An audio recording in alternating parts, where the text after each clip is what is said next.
All right, what is up, Earth's mightiest subscribers? It is your boy Ernie the Blerd without fear. We are back for another round of interviews. We are going to have some special guests, one of which I already have with me right this second. Good evening. And we're also, if you saw the thumbnail, we're talking about something pretty interesting, a book that I got to check out and read. Really good. MUSA, Lion of Mali. And this book's on Kickstarter right now and is written by friends, plural, of the channel. TJ Sterling, who'll be joining us shortly, and Adeatoyshe Heru, who is here with us right now. Thank you so much for taking the time, hang out with us, and talking about this book. And I wanted to ask you some questions. Before we actually really super duper deep dive in, but when it comes to this book, MUSA, Lion of Mali, one of the things I just want to go ahead and tell you off rip that I loved about it, and it's probably going to come up again at some point.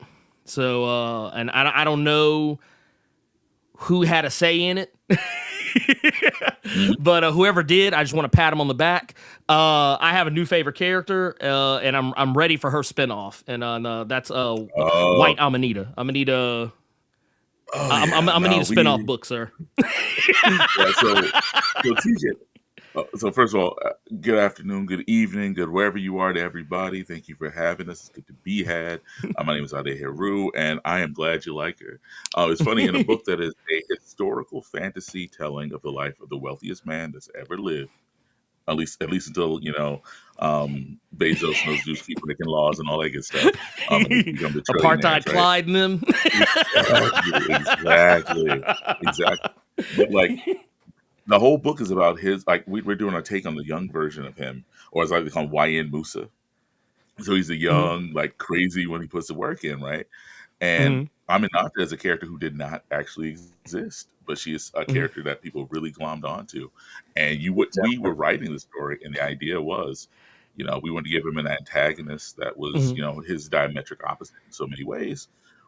We knew people were going to be feeling there. So you're not the first to ask, and we had already talked about what it would look like to really push that character out.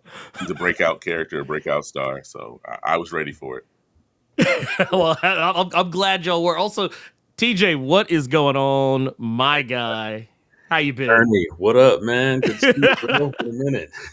I know, dude, I was actually going back and looking. I was like, when's the last time we actually got to rap about some mess? And it was like, I was like, man, I ain't talked this brother's Joystick Angels. I was like, dude, I'm fucking up out here. I was like, I'm out here. I'm out here just acting all kinds of out of pocket right now. But I do want to say you've been busy, so and the time has not been wasted. You probably just heard I was just saying that I really enjoyed the book, but I'm ready for the White Amanita spinoff. I need the I need the White Amanita spinoff. I'm gonna need like a full deep dive into the origin. I'm gonna need everything you got on on White Amanita. Not a bad idea.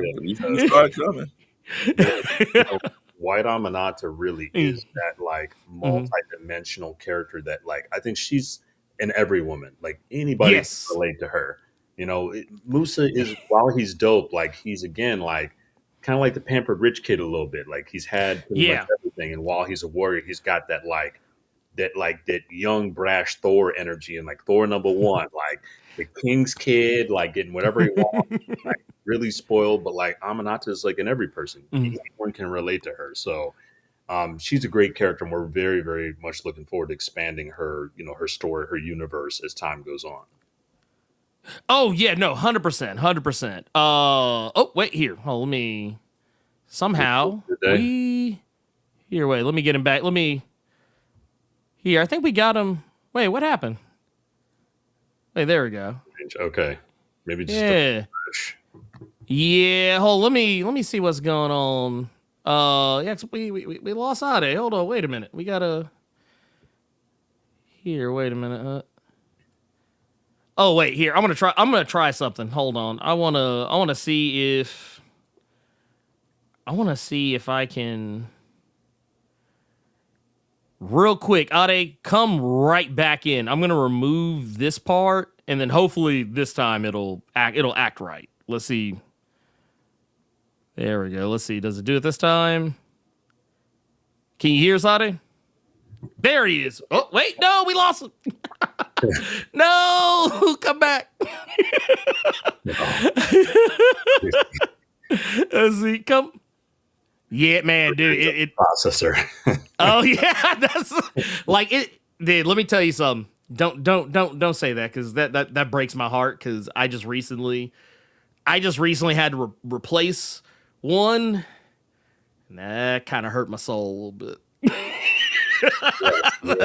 That shit broke my heart. That shit broke my heart. I feel like anytime I stream on my phone, it's always a problem. I always have an issue on my phone. Wait. I know a day and I are on. You got him. But like, yo. Well, wait, so did I drop or did you guys drop? Because I remember just sitting looking at myself. It said Ernie was offline. No, I was. You were offline, bro. Yes, yeah. Wow. Well, because the thing is, I kept trying to add you back in, but then like it would bring you in, but then it would say you were offline. But then like when we finally got you back in, you would pop back in for a split second, and then you disappeared. I was like, no, we finally got it. That's crazy. I'm on a hard line plugged into the wall. I give Verizon more than a pittance every month to keep me honest. I was sitting here thinking you guys were crashing. So. No, man, we're in here, man. We're like, honestly, this is why I keep saying, man, we need the means of production, man. We shouldn't have to. We pay too much money. We pay too much money for stuff to not work right. So yeah, like I said, Verizon, be better. But you're giving me life over here in the chat. Oh yeah.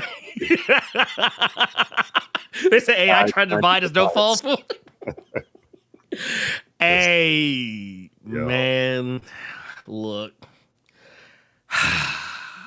Don't get me started on AI. Don't get me started on AI, man. Man. Anyway. That shirt, man. I like that shirt, bro. Oh, look, hey, man, look, it's Sailor Moon vibes. Hey, look, man, it's all day, man, all day. We got to rep. We got to rep the scouts. Got to rep the scouts, man. Look, they were out here fighting the good fight, fighting for justice and love and probably 20 other things. But no, one thing I wanted to talk about with this, because like I said, I first and foremost, if anything, over the course of this conversation, if anyone watching this, if any of this you jive with, I want to make it very clear. There's a link in the description as well as pinned at the top of the chat. Go click that link, and it'll take you to the Kickstarter for MUSA Line of Molly. And there's all kind of ways that you can back it. Pick one.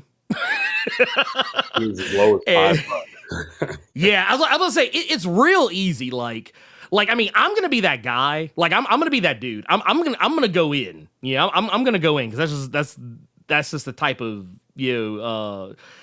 that's just type of energy I rock with. So I mean, I'm gonna go in, but y'all ain't gotta act a fool like I'm gonna act. But if you want to, not saying you shouldn't, but I'm just saying, I know what time of year it is, so there is literally a tier for pretty much any level that you would want to commit. And I have read the story in its entirety. It's worth it. It's worth it. So please do not forget, go click that link. Matter of fact, go click the link now and then just kind of hover your mouse or if you're watching on your phone, your thumb, just hover over the back project button. Because I promise you, over the course of this talk, you will be swayed. If you are not swayed already, you will be swayed. you'll click the button and then you'll be like, oh man, I want to get all this stuff. Just go do that. Anyway. the story we're talking about, MUSA, Lion of Mali. Man, tell me, how did all this come together? How did this project come together? Yeah, it started with an idea. Yeah, I don't know what it was, but like Ernie, you and I have been chatting for years, and you can tell. I mean, you've been supporting and talking about our books for all the way at the very beginning. And OKEMUS was a sci-fi martial art book. Joystick Angels was more of like a space opera, Shattered Visions, a cyberpunk. So I've always kind of created characters and stories that are in the fantastical realm that are not necessarily something that could actually happen. But in this case, like I was very, very fascinated by Mansa Musa and who he was as a real person. And, I think for me, I wanted to tell something that was grounded in reality, a person who actually lived. And, again, his story sounds like something out of a Game of Thrones novel. It really does sound, when you read it, you really do the deep dive. It's a very, very unique story. And there's pieces that are missing. And, I knew that I needed to build with somebody who had a very powerful writing acumen, stories, and who was a person who understood and respected the diaspora completely. And Ade, my friend who I'd been friends with for years, was the first person I thought of. Like, this is the guy I got to work on this project with. So I hit him up, and he blessed me with the opportunity to work with him as well. We got a chance to like really build this thing. And as time went on, we're working on the script together. We're working on these stories, ideas. Like, what started to formulate was this universe, this world building that had never been really done before on any of the books prior that I worked on.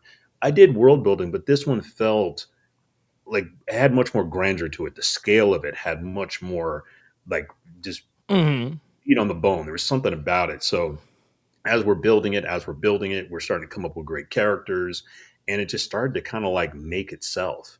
And Dave, jump in and tell me, just shed some other light on how. Oh, bro, we can't hear you. Oh, yeah. I think he's muted. Wait, let me see.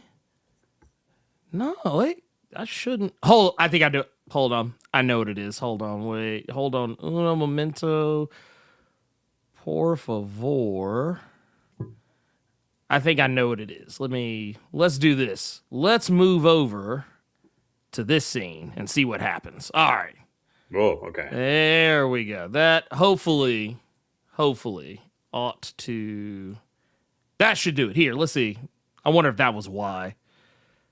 I was messing with something in the background. Can we hear... can you say something now? Wait, no? Nothing, bro. We can't hear you.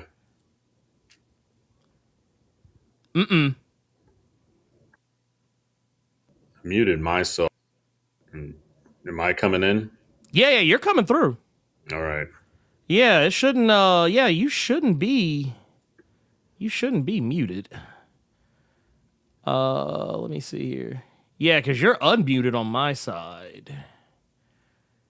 Here, let me. Oop. Here, do me a favor. Drop out and drop back in. I want to see if that's what it is.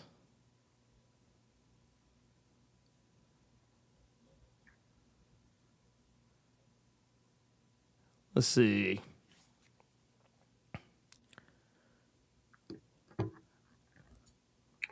This thing can be a little jank at times. I've never used this before, but yeah, guys. So everybody's watching. I mean, to continue what we're talking about here, Mansa Musa as a character. Well, first of all, Mansa means sultan, so that identifies the character as a ruler. The character's full name is Musa Keita, and the Keita tribe, Keita,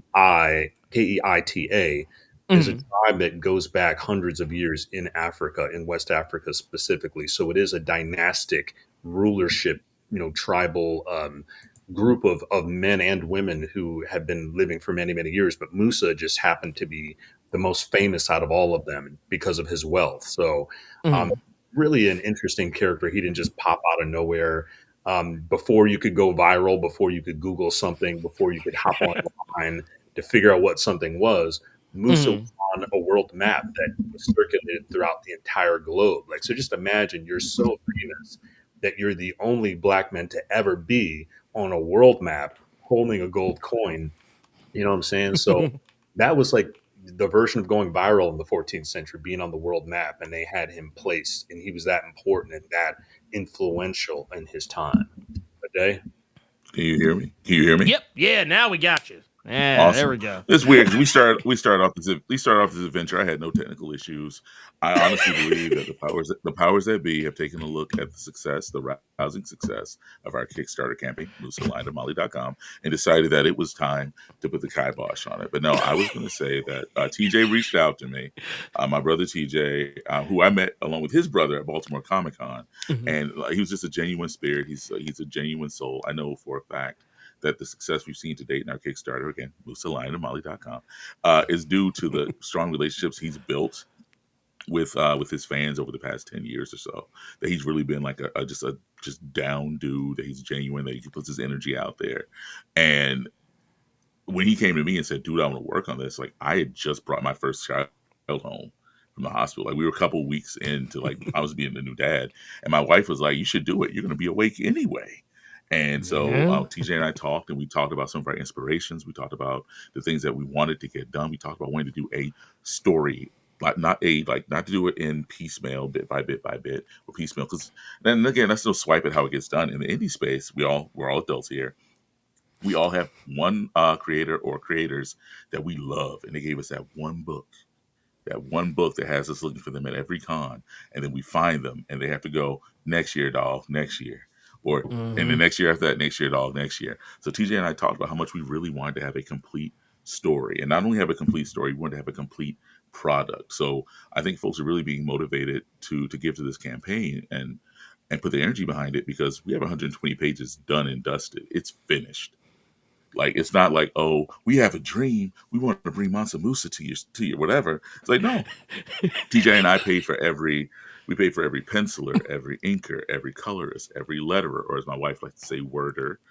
We paid for all of that, and we wanted to bring it to folks. She does it just to bother me. She knows how I feel about it. But like, we brought that to everyone, and we wanted to have a singular story, one that when you sat down with it, you just fall in love with it, and you don't have to wait for chapter 2, chapter 3, chapter 4. And so when we landed on that, it was all about the world building after that. Well, one thing I was going to throw out too is you're talking about the just talking about what's on offer here, and it's something honestly I've always appreciated, TJ, the I've seen you do with a lot of projects is like by the time I see the Kickstarter, I know the book is pretty much like it's ready to roll. I know, like, by the time I see the Kickstarter, like, I know that you've been putting in the work, and like it's gonna be go time, like, real quick. And I've always liked that about a lot of the stuff that you've done. Thank you. And not only will it be go time, I know it's gonna be good looking. I know it's gonna look good. It's gonna read good. I know that it's like it's gonna be worth every penny I put in. And you talked about artists. That's something I also wanted to bring up too, because you've got no shortage of a fantastic artist on the book. Yeah. Go ahead. I'm sorry. Oh no. I just wanted to just give some praise. Just give some praise. Be like, hey, excited to talk about the artist, so I'm like,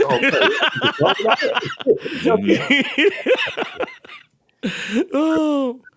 Yeah, we had a good time, man. I was gonna say that we were originally thinking of MUSA Lion Amali as an anthology, and so we approached it from that same vein of like, hey, we should have multiple artists within the diaspora of Black comic creators here and abroad that could potentially contribute to this legendary character. So we broke it up into 4 chapters, kind of like if you would, have 4 issues of a comic. And we have 4 different artists that are essentially contributing to this book. We've got Stanley Obende, who's actually from Africa. When he looks out his back door, he sees the plains of the Serengeti almost. Like, he doesn't have to Google image search any reference. He just go. He's backyard, like right in his backyard. Okay, yeah, that's what that looks like. So Them trees don't. Nah, them trees weren't. that ain't it. That ain't it. No. So he starts us off with chapter 1.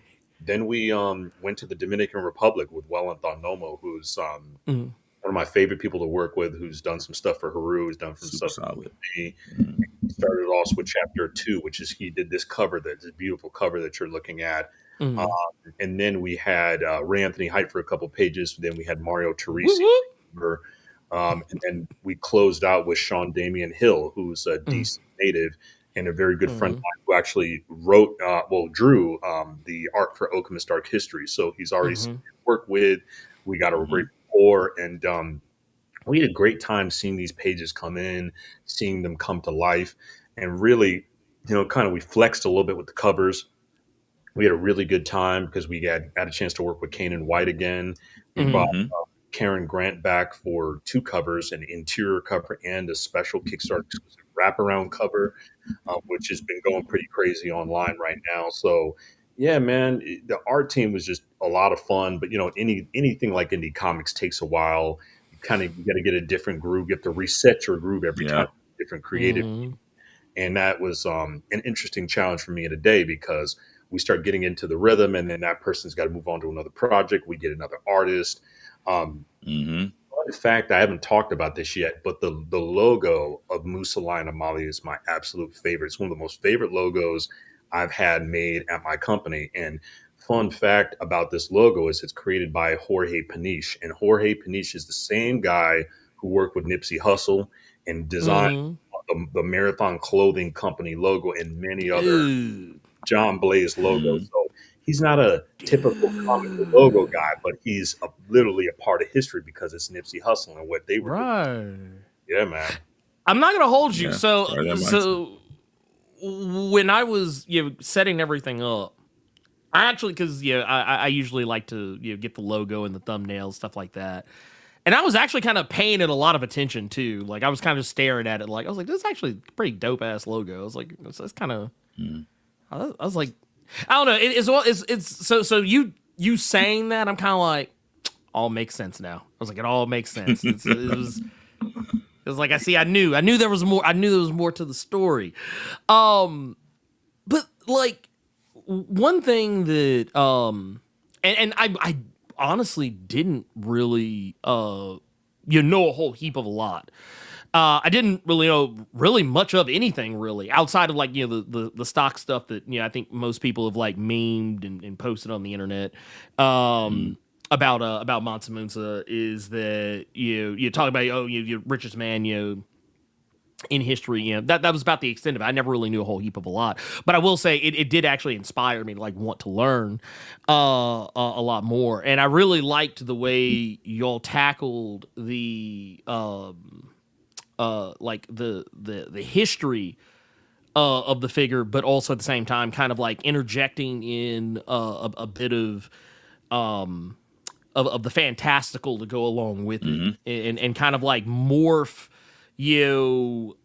what I think kind of turned into like a really I don't know what's the best way. Almost kind of reminded me like because they don't really make these anymore, but it almost kind of reminded me of like if those of you who are old enough to remember the fantasy films of yesteryear, like back in the 80s when we used to get Labyrinth, we used to Willow, all that like when we used to get fantasy movies like on the regular, like to be fair, they didn't come out on the regular, but like we had way more of them then versus what we do now. And like it kind of transported me back to those kind of feelings I had back when I used to like watch, like I would get up, oh man, Willow's on, or oh man, the Conan or something like that's on, or something like that. But like at the same time, showing me like a world that looked more familiar to me, from an African angle, and I was curious to know like.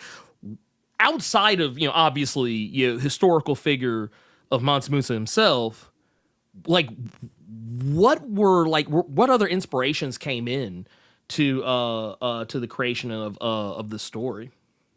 Well, we Yeah, we sat down and we talked a lot about how we would differentiate this story. We want to remain, close to the history. I think there's a Mhm, question asking about whether or not we have, the historical touchstones. We did. We sat mhm, down and we did our research. I was telling someone before, mhm, TJ and I, we sat down. We would have like 30 minutes planned on a Wednesday or an hour planned on a Wednesday, and 3 hours later, we're done. Like, because we would sit down, and we would just compare our notes. We're doing our research. We're deep diving. We're looking up, Sundiata, who is the patriarch of the family. We're looking at, King Abubakari, who mhm, is Musa's uncle in the book, but he's been written as his grandfather or his, some other relative. And we're trying to get through all that. But we also wanted to tell a story that was larger than life, on top of a character or a human being being larger than life. And so we thought, well, why not just drop a little sword and sorcery in? Why not go a little bit? We mhm. didn't want to go like full Final Fantasy. You're not going to have Buster Swords and summon and all What? that No stuff limit happening. breaks? We ain't get no limit No, no limit breaks. breaks. No Damn. limit breaks. No limit breaks. Uh, But we did want nah, to. it's We still did good. want to tap in. We wanted to tap into something spiritual, and we started talking about Musa, the real life Mansa Musa, and his wealth. And we thought, well, what about in our version? What if we had a deeper connection to wealth and to gold, to power? And we've been very cagey about what that means.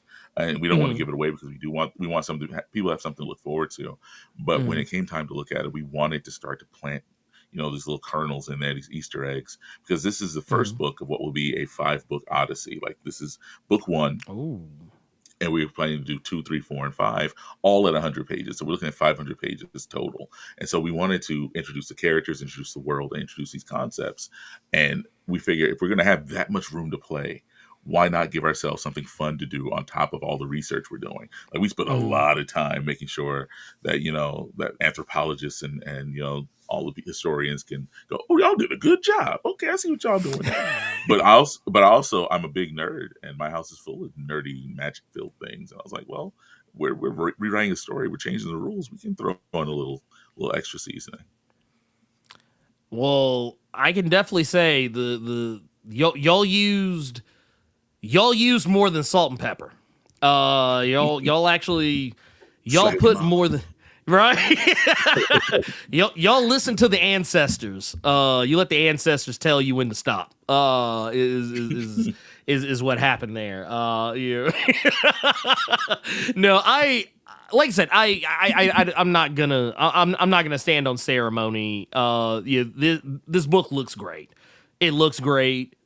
It read great. I am a Thank notoriously you. slow reader. You're welcome. I'm a notoriously slow reader. I'm easily distracted. My eyes wander. Because I'm almost positive that I have ADHD, but just was never diagnosed because I'm yeah I come from a time where people were like, man, no, you just need to learn how to pay attention. Yeah, we didn't have medicine for that back then, or counseling for that back Mhm. then. But it's very easy for me to just Mhm. kind of be like, ooh, squirrel, and like go look at something else, or go do something else. And I'm gonna keep it a buck with y'all. I ran through this in one sitting, and then Achievement it's unlocked. I mean, like I said, it was like I didn't have to take any breaks. I didn't have to go like get up and go do something else. I mean, I literally I was sat, and I was having a good time with it. I enjoyed the character of Musa because I guess once again probably going into with very little idea of maybe what uh, of what I would expect in terms of like, oh, I don't know. I mean, I've never met the guy. I don't know what the hell he's gonna sound like or talk like. But like being introduced as character and seeing that like he felt familiar in a sense that like it's like he's cocky. He's a little bit of a braggart, Mhm. but it's a whole different story when you're cocky and you're a braggart. You're full of yourself, but you can back it up. Mhm. Like Mhm. it was the type of it's like a my anime manga heads y'all will know what I'm talking about. When you get that protagonist and they're just automatically good at everything, but they're like annoying as Mhm. hell. Like Mhm. Moose is the opposite of that. That's the opposite end of the spectrum. Like Moose is just bad in a motherfucker, but like but it's like it feels earned. Like he felt like, you know, someone who, like, Thank you. if I was friends with him, I mean, first off, I would never challenge the man to anything. I would just be like, man, no,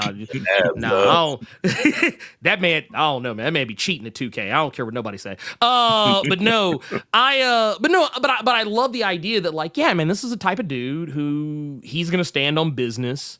You know, he's the type of guy who, when he is on the battlefield, you know, he's gonna throw down.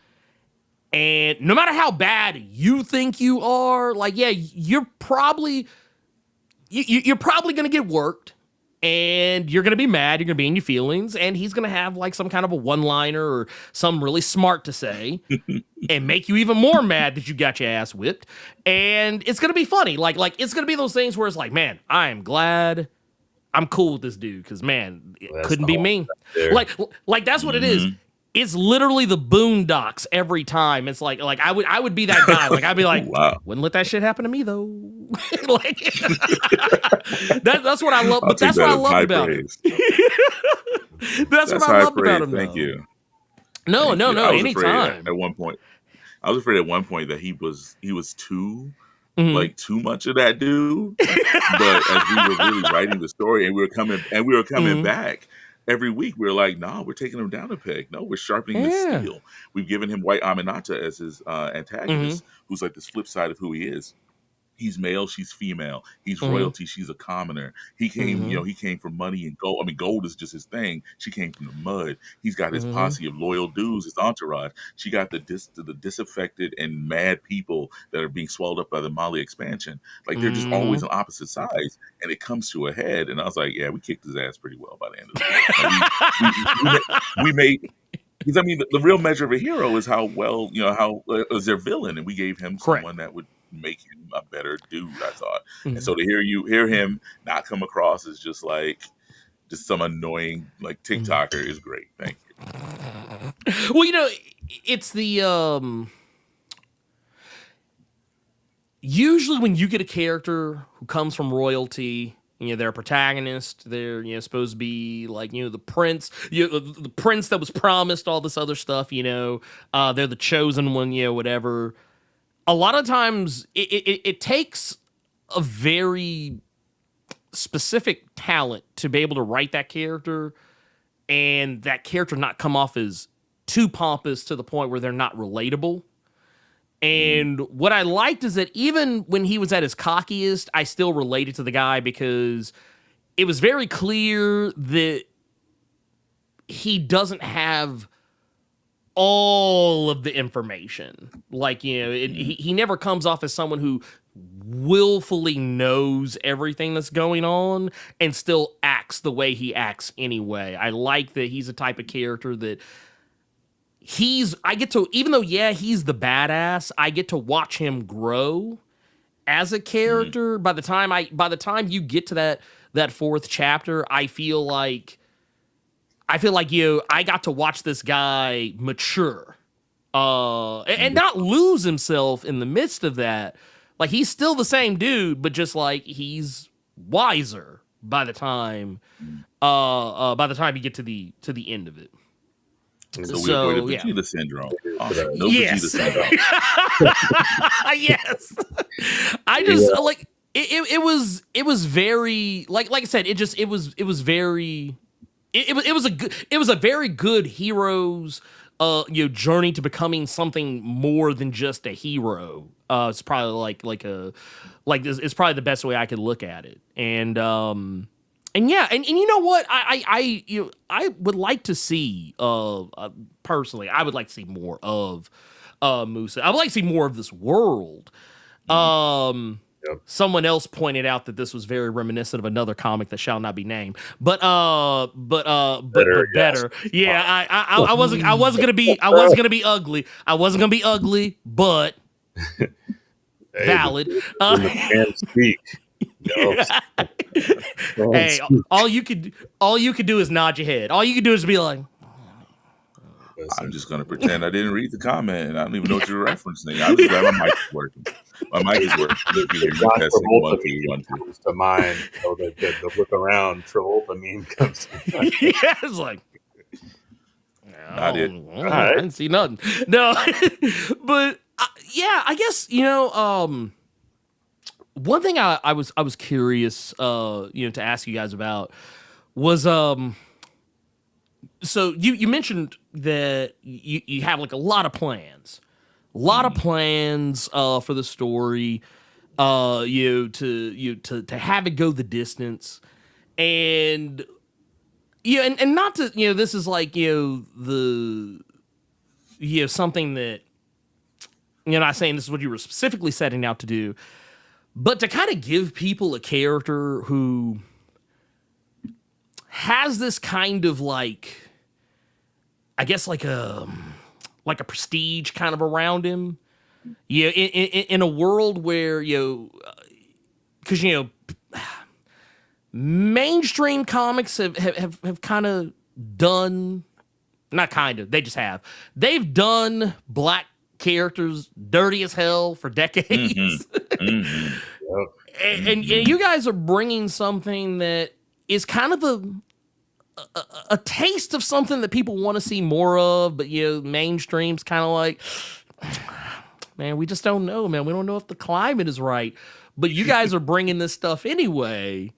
Yo. Man, what is it like to be able to contribute to to add to the pantheon of great black stories? And I guess be the answer to that drought. Oh, listen, like for me, I'm a hip hop dude. I love hip hop. I love the confidence, the swag, like the different types of genres and how it's evolved over the years. And one of my favorite, quotes from T.I. is like, fuck the climate. I get hot when I want to. And Such a TI thing to say. Yes. whatever the climate is, we're gonna bring the heat. Like that's what it's about.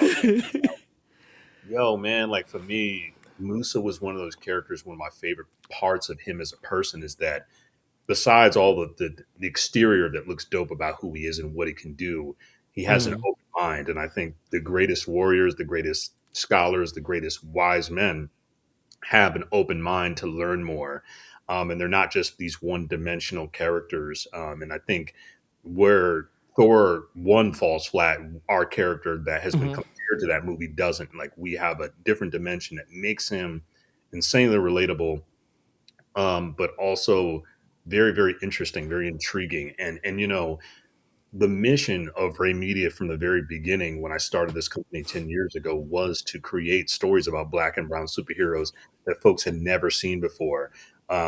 Stuff that, had never been done before, and really trying to make it so it was high art, because for me, something that's high art is something that will last for, 20, 30, 50, 100 years from now. And I do believe that 100 years from now, people will be studying the Musa Lion of Mali comic book in a college, or it'll be at as a part of a TED talk of some sorts. And because, again, we're exploring deeper into the diaspora of what actually happened. And while we are adding in touches and little seasonings of the fantasy, we really are staying as respectful and true to that diaspora and that history as we can. So it's just an exciting time to be creating. And I think for us, like, because we're creating from the heart, we're not looking at this as a DEI project, or we're not looking at it as like, hey, we're trying to do our part. Like, no, we've been doing this shit off rip, like from the beginning, making content for Damn y'all right. Yeah. from the very, very beginning. And just to shout out another book that I made, Shattered Visions, was the very first black cyberpunk book on the market. Not by design, oh, we got to make one because it doesn't, because we need to fulfill a niche. Like, no, I actually really like the cyberpunk genre. I just happen to only make black characters. So, you know what I mean? It's just a thing. So, Chocolate, peanut butter, I mean, listen, guys, we're honored to serve you and make this type of a story. That's really what it comes down to. It's our pleasure to be able to serve you and make these types of stories. Yeah, I second that and third it. TJ has a pedigree. TJ is on here for not the first time. People listening have, within the sound of my voice, have his books. They've walked up to him at the table. They've taken pictures. They've gotten his autograph, his John Hancock and all that stuff. You don't know who the hell I am. This book is supposed to change that, but it's supposed to change that because I am at my heart and at my core a perfectionist. I never wanted to step out into the big boy stage, into the main stage with a half-hearted effort, right? So I could have years ago put out, hey, that's Captain McBlackey and done whatever and been like, oh, you're the guy that made Captain McBlackey. When's issue 3 coming out? But TJ came to me and he hit it at just the right point. And I honestly believe that things happen for a reason.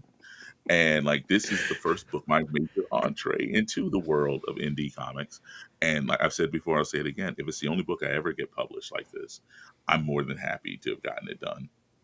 TJ is my brother. I learned a lot working with him. And this book is our love letter to the diaspora. This is our book that says, hey, you don't need Peter Parker, Luke Skywalker, or any of those guys. You have real heroes. You have people who fought. Yes. I live in Baltimore. I'm in Tubman City, named for a woman who killed her own husband because he was going to tell on her rebellion that night.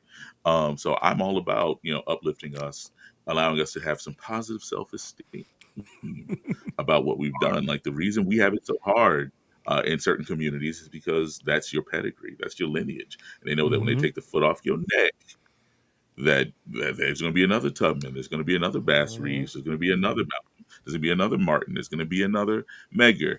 And so I want a little kid, starting with my own little kids, to pick up this book and be like, well, damn, all right. And then go outside and start shaking some trees. And so I'm very proud of this book that is my official, hey, how you doing? I made Captain Blackie once. See, that's how you do it. You start off with this, then you do Captain Blackie. That's how you see. I'll do a crossover with Spawn and it'll be lit. hey, speak it into existence. Speak it into existence. Well, okay. So, and you kind of said something that really kind of spoke to one of the things I've often been really adamant about, because being on social media, I always see people talking about, man, I wish so-and-so would do this with so-and-so character. I wish so-and-so would do this with so-and-so other character. Why isn't Marvel, DC, whoever doing this with Miss Terrific or Black Lightning or Storm, blah, blah, blah, blah, blah. And the thing I always keep saying, I can't say it enough, is we just got to make our own. We just got to do our own, because nobody's, I always tell folks to want to wait for and let's go ahead and just call a spade, a white-owned or at the very least predominantly white-owned company to do something with a black or brown character to tell the types of stories you want to see. That way lies madness.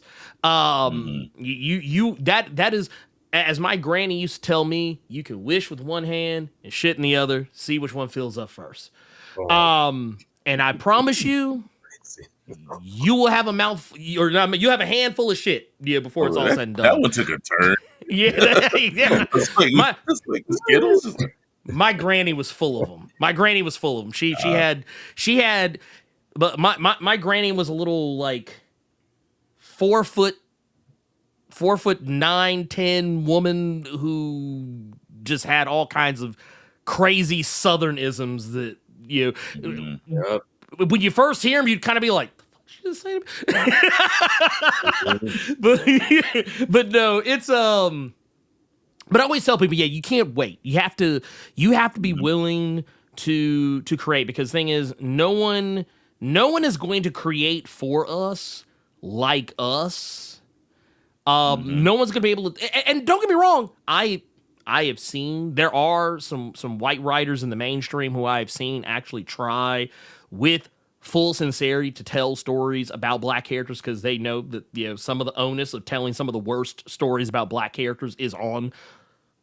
It's on a lot of white folks. I just saying. Off the page, yep.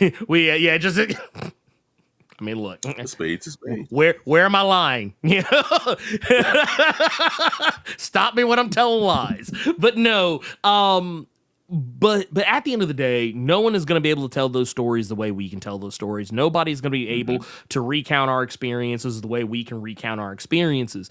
And that's something that I was really excited for with this, because like I said, like, you know, as we kind of talked about earlier, I've kind of, it sounds, man, to put years on it just sounds crazy to me, because it feels like no time has passed. But like I said, I've been rocking, you know, with Ray Comics for a while. So, Yeah. so, you know, I know what's possible. Like I said, you know, going back to OKEMUS, you know, and rising all the way up to this point with MUSA. So yeah, I love to see it. I love to see, you know, our people do the thing. And also, like, there's a lot of really cool elements in the story I wasn't expecting to see.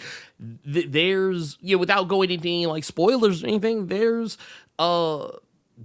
pieces of colorism, you know, in, you know, within the story. There's pieces of classism, you know, within the story. And, you know, there's lots of little, like, just little narratives in there that just make a lot of sense that I wouldn't trust someone who was not, you know, y'all know what I'm saying. They not like us, you know, to be able to tell. And y'all told it. So, like I said, I can't tip my hat enough to this book.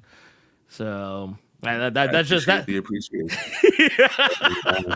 Yeah, no, when we were thinking about the narrative and what type of layers to come in, you know, we really, like I said, the creative synergy between me and Ade is really something I still think about, you know, because we started this book 5 years ago, when it was a slow crawl of just getting it done right and making sure it was, you know, perfect, as he put, and being able to insert interesting nuances of story and certain things that, you know, colorism is something we deal with in all in our community even to this day, and it even happened back then. So like there are layers that we needed to discuss, that we wanted to put in there, but also other pieces of the story, like, you know, the shadowy empire behind the empire. That's all I'm going to say without doing anything. There's so many little like carrots on a string that we're kind of like dragging you throughout this, but in the most positive way. It's going to raise your curiosity. It's going to make you want more.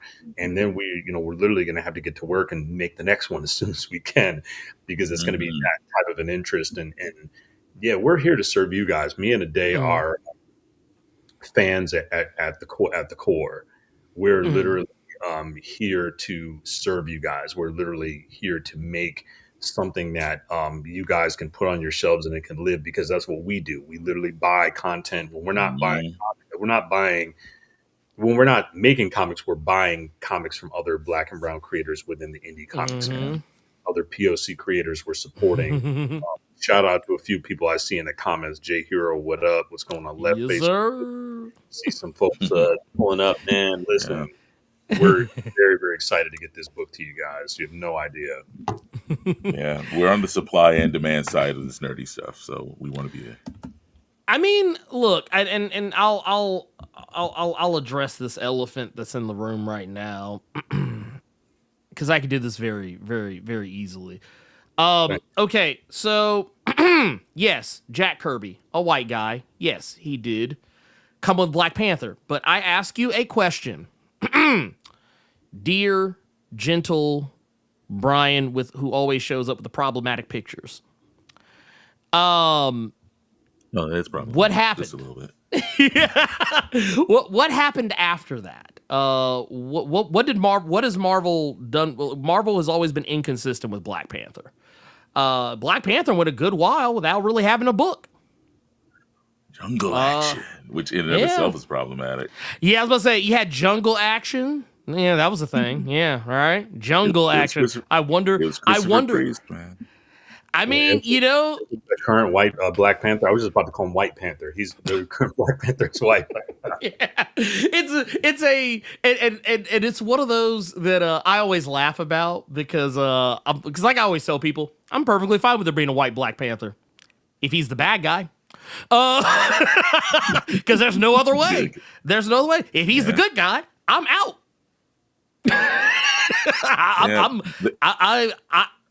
I can't get jiggy with that. They counter it by saying, "Well, what if, well, like Peter Parker though, like, like what if Panther was like, no, Peter Parker was like just a poor kid from Queens who lived with his auntie." Yeah. And was a nerd. There's a reason Miles Morales is popular as a palette swap. It's because he's literally like anyone. The whole point of the spider Sona is anyone can be bitten by a random spider on a field trip and then like throw a car down the street and do the right thing. But to be the ancestral inheritor of the cult of the Panther and an African kingdom, like it just don't work that way. And you can try to rage bait me all you want, Marvel. I don't care whose son he is or what the excuse for having white chai Panther is. It's just not going to work for me. Look, man, Ryan Gosling could never. Ryan He doesn't have the range for it. Nah, I need. You're gonna have to try harder than Ryan Gosling. That's all I'm saying. You're gonna have to really like show out. Like and before anyone says what if they made him what they made Power Man? What if they made him white? You can't. It just doesn't work. The story is when a character's ethnicity, their culture, their background, their heritage is fundamental to the story. It's not the same as when like you said, if the character is just someone who could literally be anybody, like literally any of us, any one of us could literally be Spider-Man. Doesn't matter what color you are. Doesn't matter what gender you are, really. You can be a spider character of some sort. Really, I can't think of very many of them that actually like have any kind of specific. Unless you're talking about Spider-Man India, that's a very specific thing. There might be a Spider-Man Africa. I don't know. I didn't want to look. Or there's Anansi, who is the core of all spiders. And he hangs out with Miles Morales, so we're good. Because he knows where the fun is. There's also a reason why Miles Morales has the better Spider-Man book right now. But that's another story altogether. Because you know what? We're here to talk about MUSA. Yes. Which I want to say, with this Kickstarter, which by the way, is already just blowing the doors down. And rightfully so, because people recognize when they're getting good shit. You've got time. You've got time, but don't take too much time. I don't want you guys to walk. I want you to run. I want you to run to the link that's in the description. It's in the pinned comment below. Click on the link. Go do the thing, because I promise you right now, you're going to want to do that. And before there was something that came up that I did. A couple things actually came up that I did want to bring up, because someone asked this, and I'm always curious to know what people think when this comes up. We've got one right here. Says, on another note, if this becomes popular, do you think that you want this property to be animated? Absolutely. We want it to be exactly what it's supposed to be. I think animation would be, because the funny thing that this question is really it speaks to me, because when we were making this book, it reminded me, in terms of the scale and the grandeur that we were going for, was Reign the Conqueror. I saw that anime. Peter Chung, the guy who did Flux, his interpretation of the Alexander the Great mythos. Now, I'm not a fan of Alexander the Great, but I am a fan of Peter Chung and what he did with that mythos, that world building, that scale. And to me, that's kind of what I think what we would like to see in terms of scale on Musa Lion of Mali, the animated movie or the animated film. Right. Yeah. Oh no, you're about to say? I was going to say, I was saying, when we started building this world, It's in graphic novel form because that's the medium we work in. But we never built it to be contained solely on the panel or on the page. Like we approach world building, character design, set design, environment as though someone were going to pick it up and go walk into a movie set or walk into an animation studio or walk into a game design studio and put it together.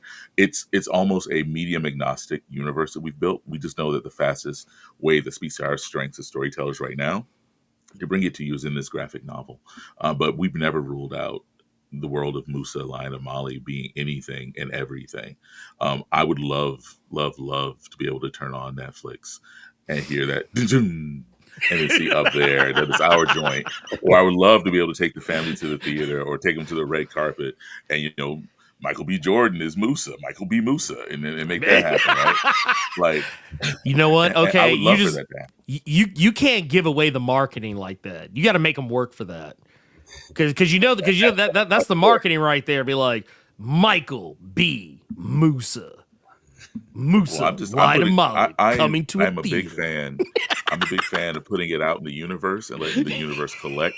So the more I say Michael B. MUSA, the more often people are going to be like, "Yo, Michael B. Hey, you heard of Michael B? I heard of Michael B. MUSA." See now, so now that you said that, so in however many months from now, we hear like, we see somebody talking about some. Oh man, word on the street is Ryan Coogler and Michael B. Jordan are circling the property MUSA, Lion of Mali, for a film adaptation. I'm gonna have to email you and be like, you did it, you was right. No, you won't have to because I'll be running down my street with a banner that says that. Well, we made it. We did it. Creed is MUSA. We did it. But see, now what you got to do, you got to get Michael. See, you got to have Michael play both brothers. You got to have him play both brothers in the. So you got to have Michael B and you got to have Michael A. You got to have Michael A and B Jordan again. Yeah, why am I like this? We haven't even talked about Suleiman. Yeah, we gave an older brother who is the yin to his yang. He is very fastidious. He is upright and he's full of administrative zeal. He is a character who is all about the ones and zeros and logistics. Where Moose is out there slanging, up in the blicky, so to speak. His brother's the one who's going through the spreadsheets, making sure there's enough ammo for it. And we wanted to give just the same way we gave him Aminata, White Aminata, as a foil. We wanted to give another contrast to his character. And I think that makes him a richer character by putting in stark relief all the things that are right and wrong with him. By saying, "Oh, this is older brother who's got his crap together." Hey, look what MUSA could be if he just stopped, even got out of the streets. He was an interesting character to me, just so much that, he reminded me. So their whole scenario kind of reminded me of a couple of friends of mine, who are twins, and it's like one is a very specific way. And the other is literally the polar opposite. And it was like, when I saw it, I was like, yeah, I can see this. I was like, I can see this now. I was like, this is accurate. Accurate. And I love he has his own journey. But we've had people compare them to Huey and Riley from the Boondocks as well. Just like that diametrically opposed. You know what? Now so now that you said that, I can't unsee it now. So now, on top of Michael B. MUSA, now I'm seeing I'm seeing Riley Freeman. I'm seeing Riley just run around here, just trying to fight trying to fight everybody, and Huey just back here in the back of the cut, just like, look, man.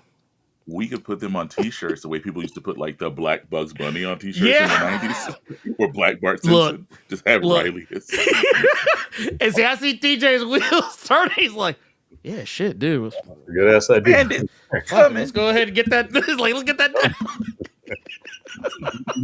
I think too, I'm the oldest of 5. I got a bunch of siblings. I got 3 other brothers and a sister, and we're all different. Like I'm the Blerd of the family, and then I've got my brother who's a jock. You know what I'm saying? Like, he liked comics, but he was like the jock popular cool kid. I'm like the Blerd, you know what I'm saying? And like Suleiman's literally like the Blerd, and then Musa's like the cool guy. Like still love girls eye to eye, but very, very different.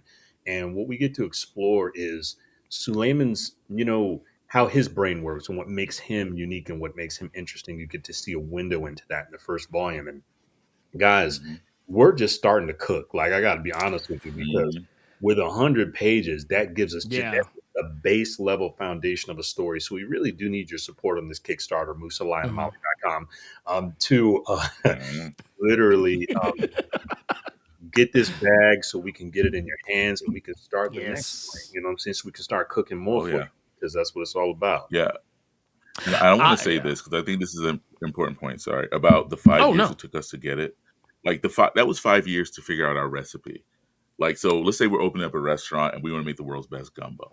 TJ and I, we were in the kitchen in them pots, whipping and working until we found the gumbo to sell to you. That does not mean you will wait 5 years for every plate when you come to us. That 5 years was to figure out this recipe and to build this establishment. The next book, book 2, book 3, book 4, book 5 will not be 5-year waits, because at this rate, book 5 will come out when I'm at my kid's wedding.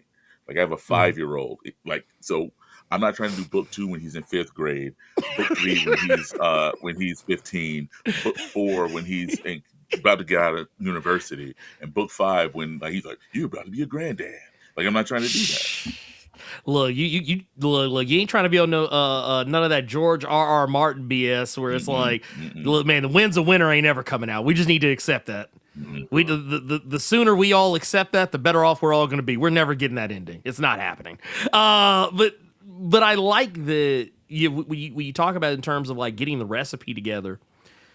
I like that because, you know, as a person who kind of models himself as an accidental perfectionist, just because I never intend for it. It's just that's just how my brain just works. It just happens.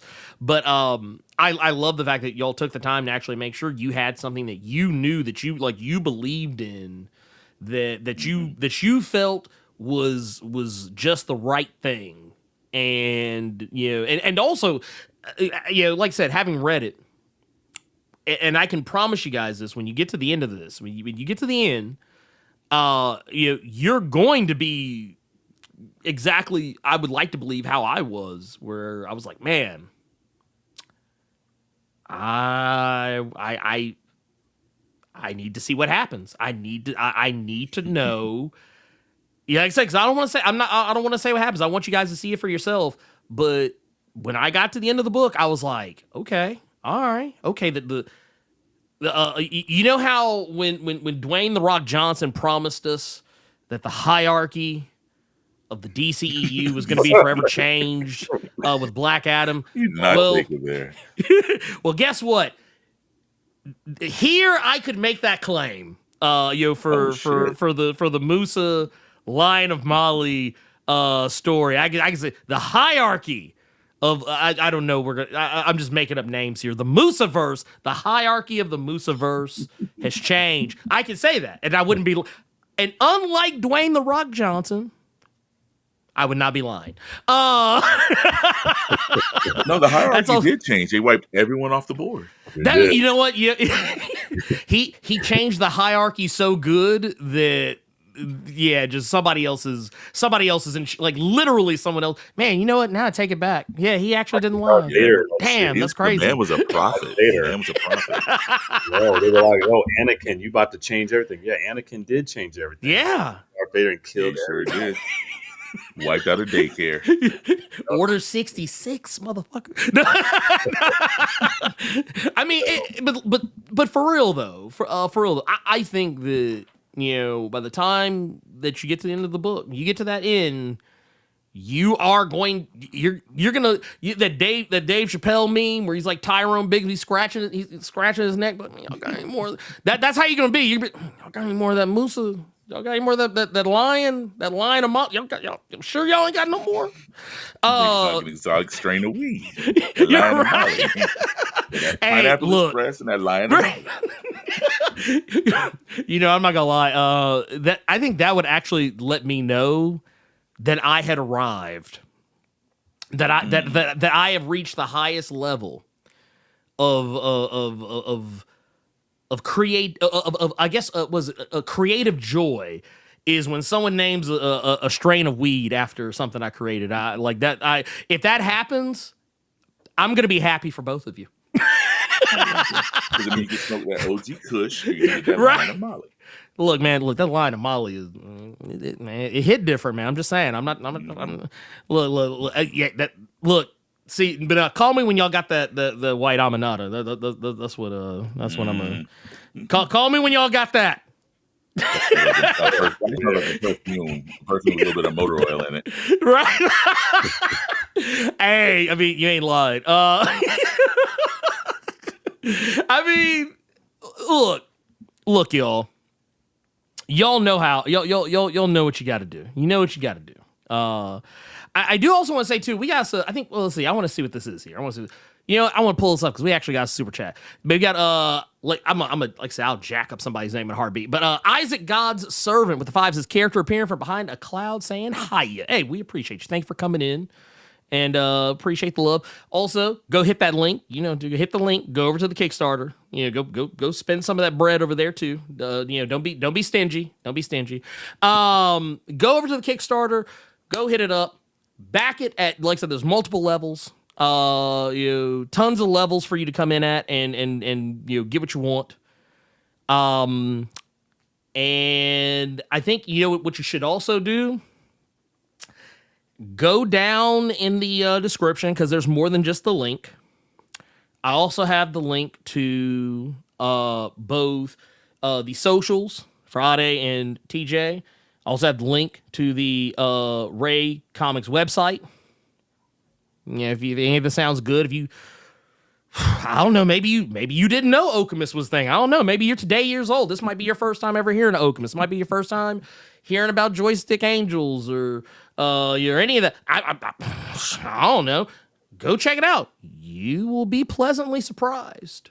Just guys, this Kickstarter gives you an offering to everything we've ever made. Which Ernie and I haven't talked about this, but you know, as we've been slowly expanding over the last couple of years, this year we had the pleasure of bringing on Cullen Carson. Shout out to Cullen, out of the DMV, who created a manga called New Game Plus.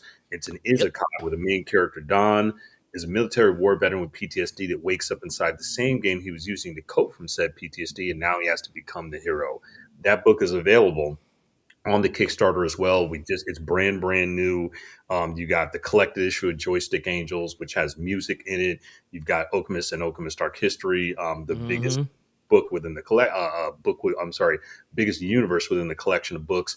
And we also have Shattered Vision. So you literally have a bunch of cool books that are centered around black and brown superheroes, villains, antagonists, protagonists, all available through this Kickstarter. Exclusive T-shirts.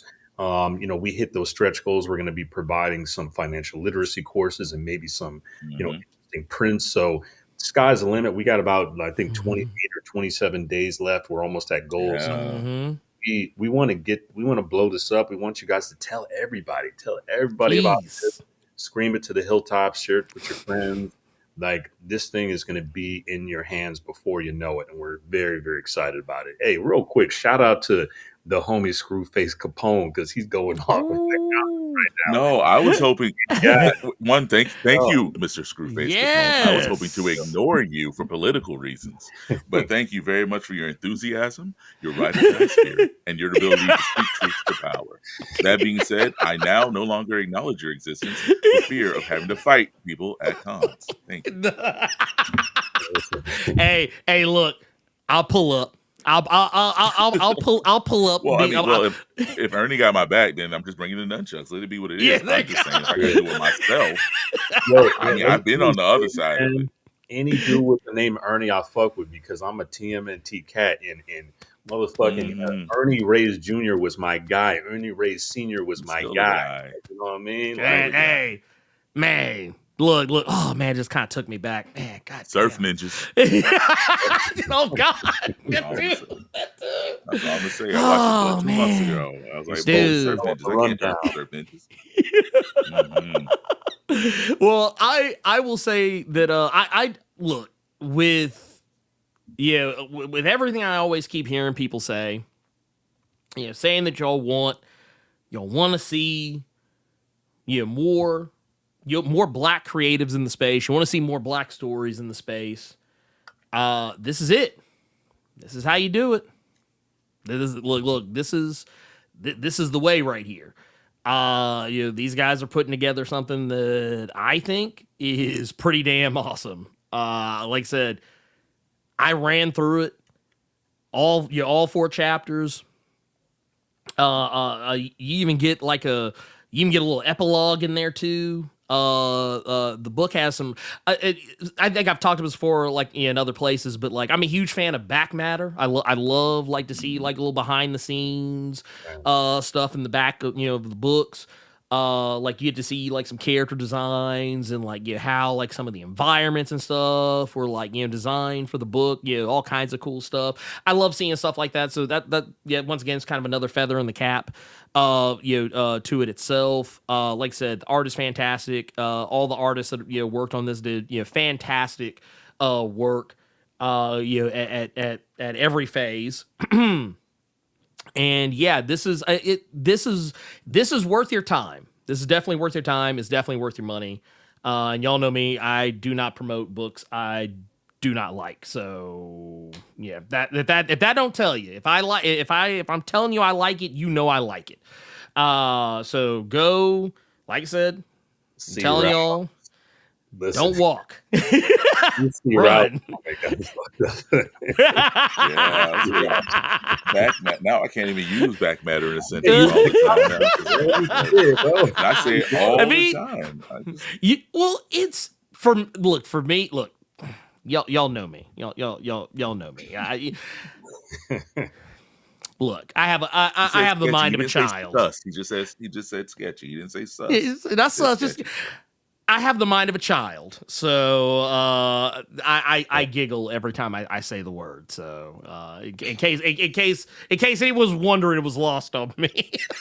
It is a funny phrasing, but I stand by it. I stand by it. I like to see behind the scenes stuff in the back of the book. I think it just like what are we doing if not showing the behind the scenes? Like what are we? The behind the scenes is how I got into comics.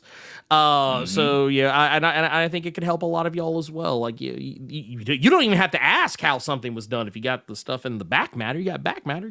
You learn. I want to quickly talk about the behind the scenes because we had a lot of fun building. I mean, like a comic book. A lot of times, like let's say you pick up a Batman, it's got like 50, 60, 70 years of content that they can build on just from it already being in your brain. But when you're creating a new IP, you really do have to do a significant amount of world building. And because MUSA was a very real person that lived in a very real part of time, he was very, very specific. Again, the Mali Empire of the 14th century was a Muslim empire. It wasn't a Christian nation. So the weaponry, the clothing has to has to literally look like it's from that period. So we had to do a ton of character designs, a ton of like set designs, a lot of like models. We were literally, you're going to see in the behind the scenes back of the book, like the world building that took place. And that's just a taste of it because there's so much more we did. We could probably fill the entire book with it, right? A day. Like we could just, you know what I'm saying? So it'd be a whole separate book. It'd be a separate book. Yeah. A separate book. See what y'all got to do. Y'all got to back it so we can get the stretch goal for the making of. The making of MUSA. I'm just saying. Man. See, look. The marketing just keeps like just appearing, just coming down from. but it's such a rich IP that I don't feel bad giving it away for free because it keeps writing itself. Like the script felt like it wrote itself. The concept definitely wrote itself. Like we took this larger than life character who did not get his flowers, and we sat down and we thought, everyone knows him for the trip to Mecca, for crashing economies, for building mosques, for doing all that stuff. Well, what if we just roll back the clock to before he was that guy, and we just had him be young and brash and cocksure and full of himself? He can back it up, but he's in dire need of an attitude adjustment. And so we put that story together, threw in a bit of sword and sorcery, some magic, some period specific items, as well as some anachronistic things like Aminata's arm and the pole that she'll put up every now and then. And we decided we would do that because we wanted it to remain interesting, and we wanted it also to have some connective tissue to future future iterations, where people go, well, why is her arm that way? Like, if this is 14th century Alkebulan, this is Africa, and wait, why does she have a flintlock pistol when that didn't even exist? Like, the Phoenix Moors hadn't given gunpowder to those people in the Caucasus Mountains yet. So wait, was China involved? Like, so we wanted to build a world that had, like, if you're paying attention, you're going to walk away from it wanting more, and also like just really trying to put these puzzles together. And at the end of the day, just like we fell in love with the subject matter, we want people to also fall in love with it. Like, I think the highest compliment beyond what you've given us tonight would be people putting the book down and being like, I gotta go to Wikipedia. Like, wait, like, I mean, I'll start. I mean, wait, libraries is still a thing? Okay, I'll go to the library then. And I think that's honestly,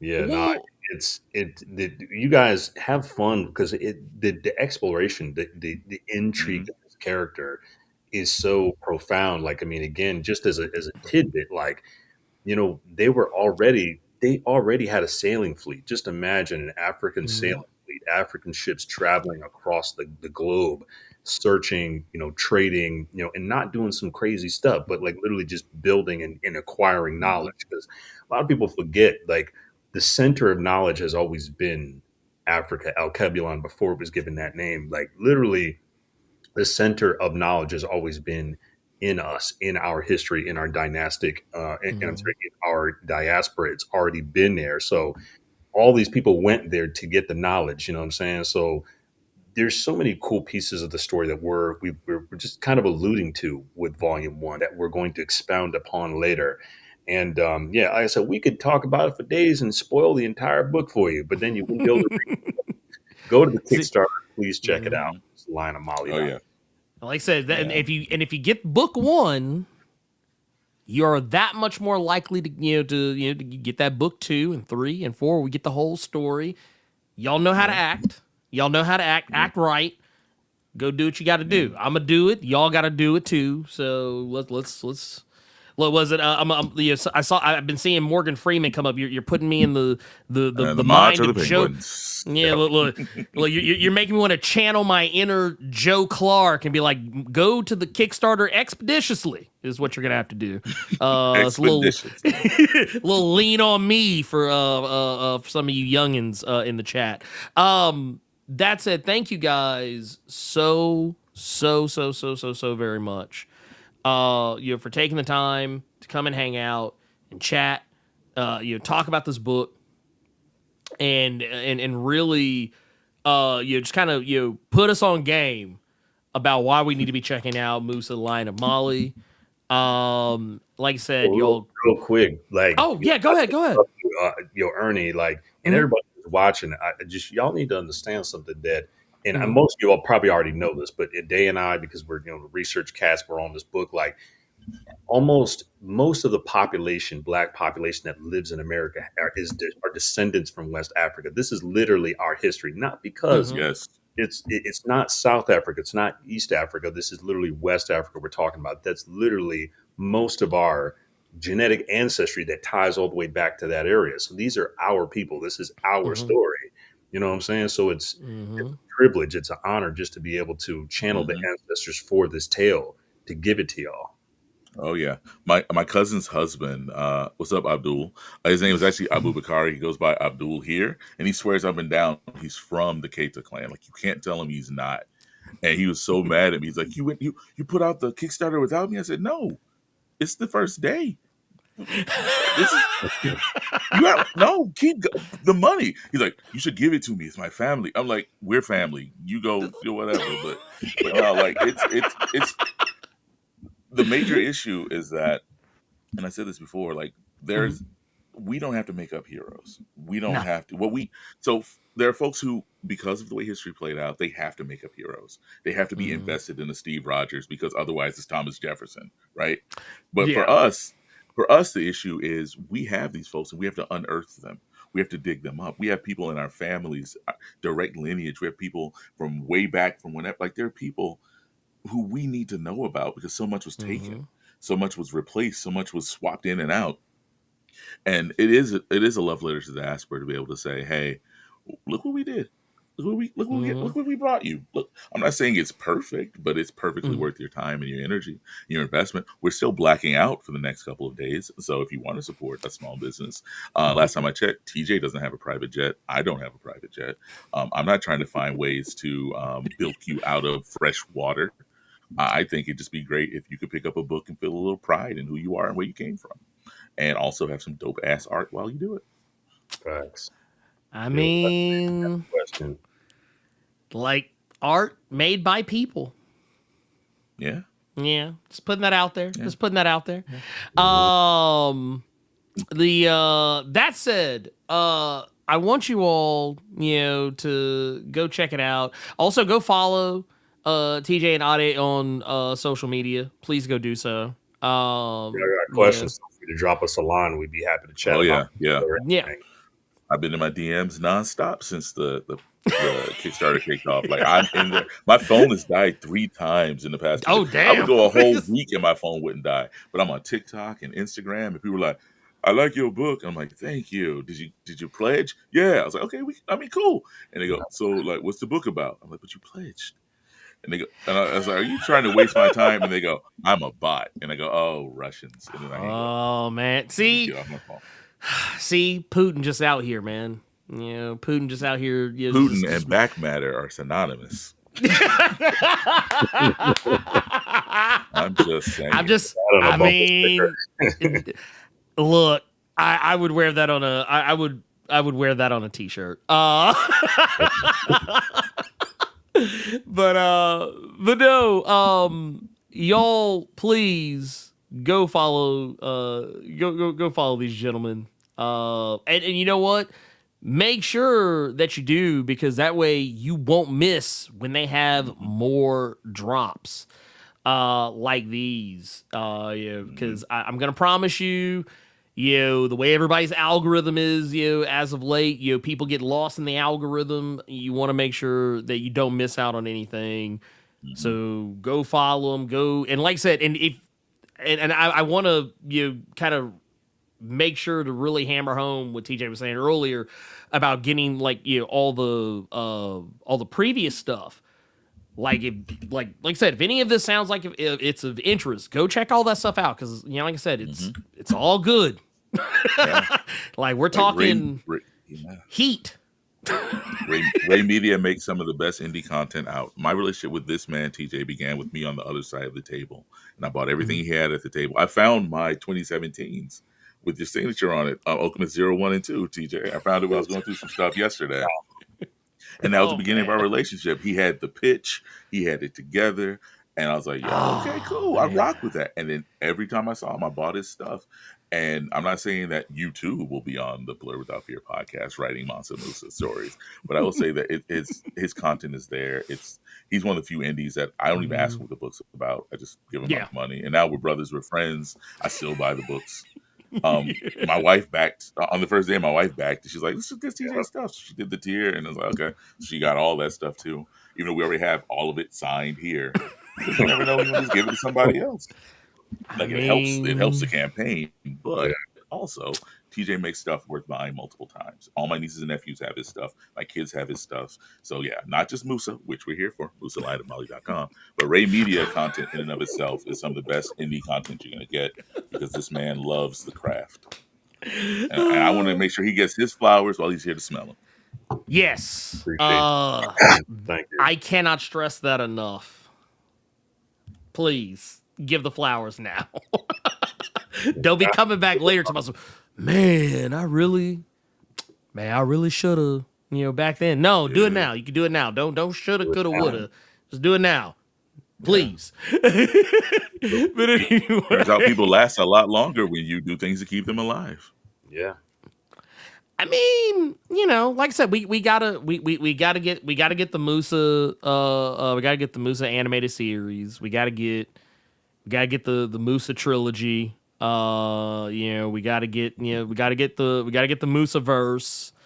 We gotta get it popping. We gotta get the spinoffs. We got to get the spinoffs. We got to get the one shots. We got to get Ash was cans. it? Yeah, got to get the ash cans. 6 seasons in a movie. That whole thing. We got to get all that. There's a lot of boxes we got to tick before we're done. And God damn it, we're gonna get all of them. We're gonna get, and also Michael B. Jordan has to be involved at some point. So we gotta. Look, Michael the B. clock Musa. is ticking. Michael B. Musa in Musa Line of Molly, only in theaters for however long shit's in theaters these days. Not very long. Not very long. But hey, we got it there. That's what's going to be important. So Yeah, that's exactly. That's what's going to be important. But anyway, thank you all so much. And everybody go do the thing. We'll be back. We'll be back again for another round of interviews. Probably tomorrow, maybe. I don't know. I've slept since then. But just keep it locked, and we will see y'all next time. We out of here. Peace. Thank you, everyone. Stay blessed.